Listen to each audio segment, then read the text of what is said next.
Hello and welcome back to the World of AI podcast. We are back again with our co-host André Stamm. André, how are you doing? I'm doing very well. Hello, Mona. Great to have you with me here. Thank you so much. And we are having a very interesting topic today. André, do you want to fill us in on what the topic for today is? I will share the topic. It's a leadership AI. What does it mean? I suggest or I treat my AI as an employee. So I say thank you, I say please, I talk with him like an employee. And from my point of view, it's very important to do that. First of all, if I changed during the day and I talk to a human, I do not change my behavior. It's my personal way of working with my environment. So I treat my AI as a human being. But that is also important for the way of getting good results from my point of view. Why would you? Because I mean, I'm also working a lot with people, and I do hear this a lot. By the way, I'm also doing the same as Andre. I also am very nice to my AI. I am a little bit for different reasons. I'm not going to share this today. We can go into the future into that. But when I share with my clients, also sometimes like how I talk to my AI, they're like, why? Like that's a machine, right? It doesn't have feelings. Like why do I need to be nice to my AI in any way? What's your response to that? Why would you want to be nice to your AI, even though it is a machine with no feelings? Even though, I mean, ChatGPT, the version 4.0, actually does have a little bit more emotional understanding. So maybe AI is not so unsensitive in the future anymore. Let's see how that develops, right? But like in general, what would you say to people In who say general, like, "But it's a machine. Like, why would you be nice to a machine, right?" yeah, it is a machine, but it's also about my feeling at this point. So that is a part of that. And on the other hand, if I would like to have an answer from the I have to very specific and clear how what I ask and what I expect to get, which result what I expect to get. Okay, that was a very difficult sentence for me. But I mean, let's just Um, let's just feed into the expectation management, right? So yes. obviously, like, I mean, if you consider like, okay, treating AI like an employee, let's just go to the basics on why we think that is a good idea, right? So when you talk to a human, right, you wanna, I mean, if you have a human employee, for example, right, you wanna make sure that they know their goals and what you expect from them, right? Same is true And for my AI, right? and my employee learn over the time what I do expect. So if I say something, I would like to have this and this, I get it in a way how I would like it because the employee learned from the past. I say, okay, if I do it in this way, uh, my leader would be very happy about it. And that's the same with the AI. So I need to train the AI what I expect to get, and then I also need to train the AI what goal I would have with the answer, what is the layout, what is the target audience. Would I prefer to get a short overview? Would I prefer to get some text? So I have to say that what I expect. Absolutely. And I mean, again, this is the first two leadership principles already that apply to everything. If it is a human, a machine, right? So you set your goals and expectations and then you train. What do you want, right? So, I mean, if you are a very busy manager, you don't want to have a 10-page report because, like, who reads that, right? So, and you just want to have the top 5 bullet points that are relevant, right? And your employees learn that over time because the first time they send you 10 pages, you are going to give it straight back and say, do it again, shorter, please. And I Same as do with that AI. the same with AI. I do it with Yeah. my AI as well. Yeah. So the advantage is that it's less work. It's very fast. So I give feedback. I say, oh no, that was not what I expect. I would like to have it another way. Exactly. And the cool thing is you can stop it. Because when ChatGPT Yeah. starts writing, you're like, no, no, no, no, no, that already goes in the wrong direction. Stop it right there, right? And then you can correct it immediately, which is actually even pretty cool because you don't have to wait for a week to get a result. You can immediately say, no, no, no, that's the wrong one, Yeah. and steer it in the right direction. And the same is with if it goes through a wrong direction. sometimes it's better to start over, to start the conversation, to make a new starting point.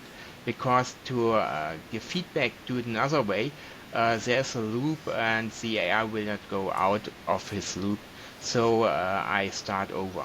And sometimes with an employee, it's the same. I say, okay, Totally. today we do not do that. We start tomorrow and we go with the beginning. I mean, I have a consulting background, so we work a lot with whiteboards, right? So sometimes you're like, okay, let's clean the entire whiteboard. Let's start from scratch again because this is going in a totally wrong direction, and we have to just explain it in a totally different way so that people actually understand it. So sometimes you just have to wipe the board clean and start from scratch again. And same is again here as well, right? So again, and And this at is this going into time, the you set new goals. exactly. And I mean, this goes directly into the feedback and, adaptation part of working with AI, but also with people. So as you see, there are a lot of parallels, like, when you work with an AI, it is pretty much like working with a person, right? Even though there's not a person sitting next to you that you can touch, it's a computer, like, I mean, you can touch your screen, but that's not the same, right? So that's maybe the main difference. There's not a person sitting next to you, but the way you treat it is very similar to treating a person. Even with a person, you have to give them feedback. You have to say, okay, that was good, that was not so good, right? I wanted it in a different format. So you have those feedback loops, right? What is still missing? All these things. Yeah. And also one part is the privacy part. So I need to trust my employees. That's very important. I also need to trust my AI in a special way.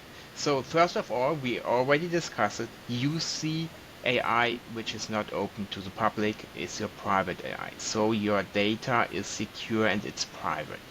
And with this said, you or I can put information which are confidential into the system and get an analyze of it.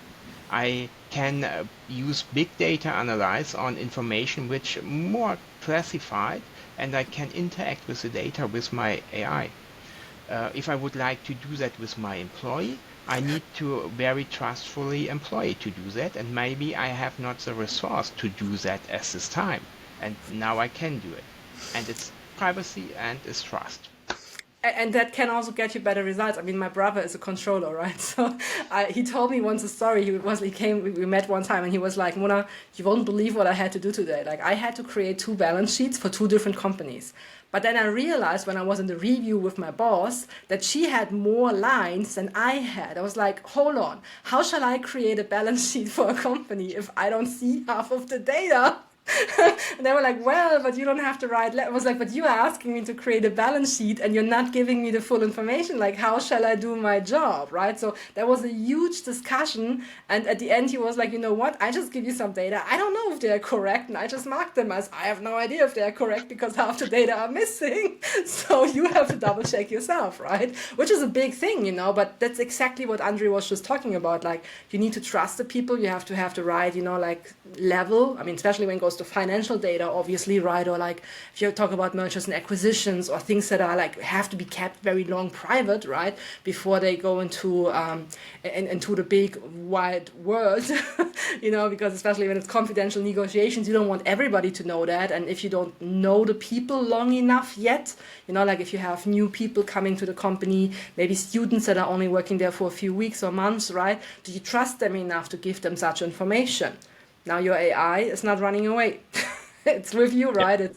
It's not going to talk to anybody because it's only going to respond to the respective messages. So there's no risk that data is going to leak in that sense, right? Which I think is also a big bonus using It's a AI. big bonus, and it's for every owner and for every company a very big issue to have to have understand that you need to implement security in your AI system.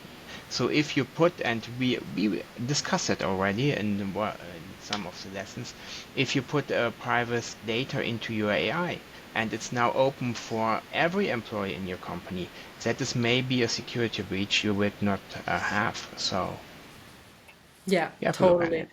Yeah. And like And it's also with, sorry, Mona. and I mean, not just finish your thought because I want to go back to something else. Yeah, I would like to jump to ethics and responsibility. Okay. So it's a little bit the next step. So even with your employee, you have monitoring the ethics and what is the values of your company and how should everybody respond. It's the same with the AI. So there's a lot implemented direct into the basics from the provider of the systems, but we as owner would need to monitor what is the ethics, is that the right way, how the solution is formulated to me, can we do it this way?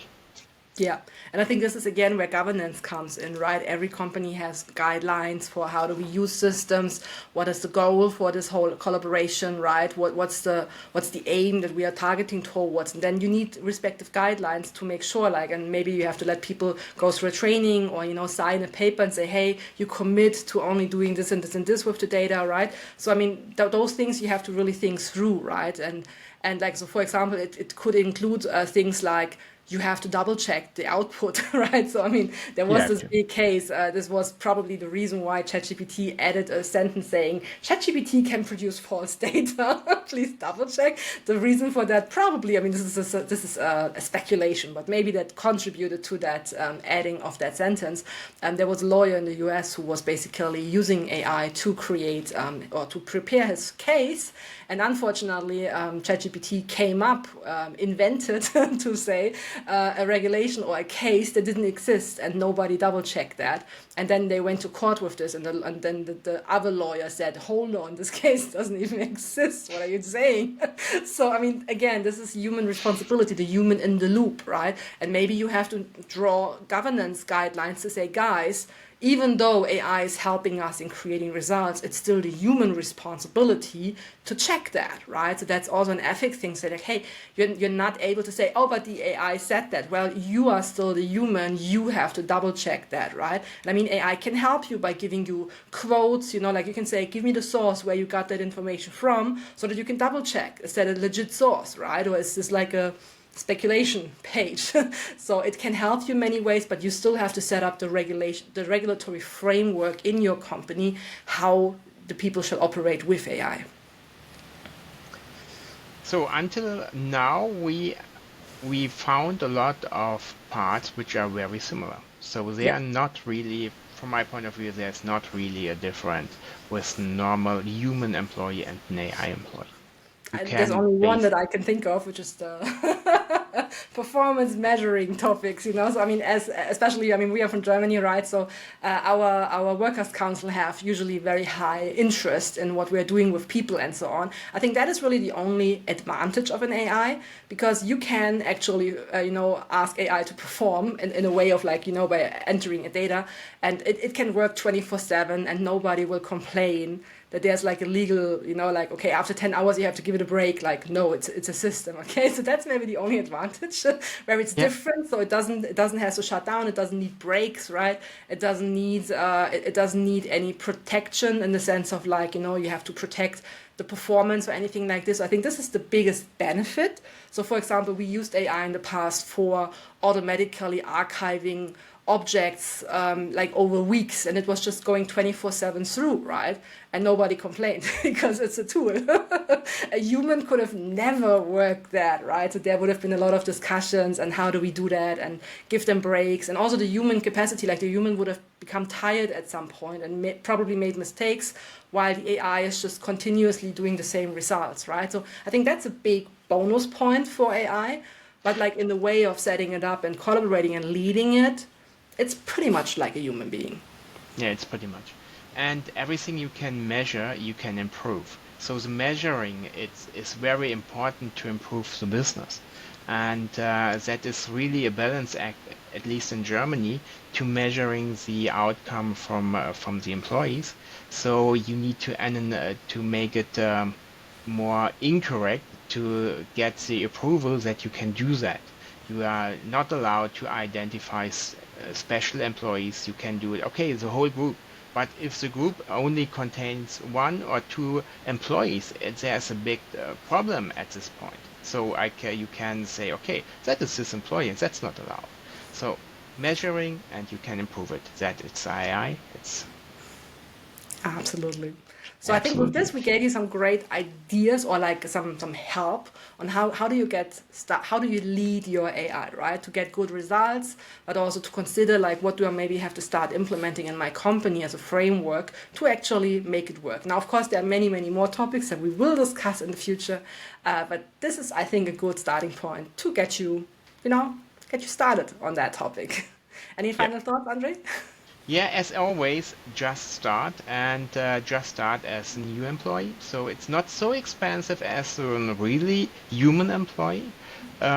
It's only $20, something like that, for the first version, which is some paid version, and just do it. Absolutely. So with that, guys, have fun getting your fingers in there, starting to work with it, and as always, share it, share with the podcast, like the podcast, leave us a review if you like what we do, and we are very happy to seeing you back next week with a new. Or send just questions to us. We are happy to Mhm. answer the questions or to get some new topics we can discuss about. We will do that. Absolutely. What are you interested in? What are you looking for? Like any specific questions you have, send them over. And we're going to put the link or the email address in the show notes, so don't worry, you will get them. Okay. Thank you. Thanks a lot. Have a great week and enjoy life. Bye bye. Bye bye.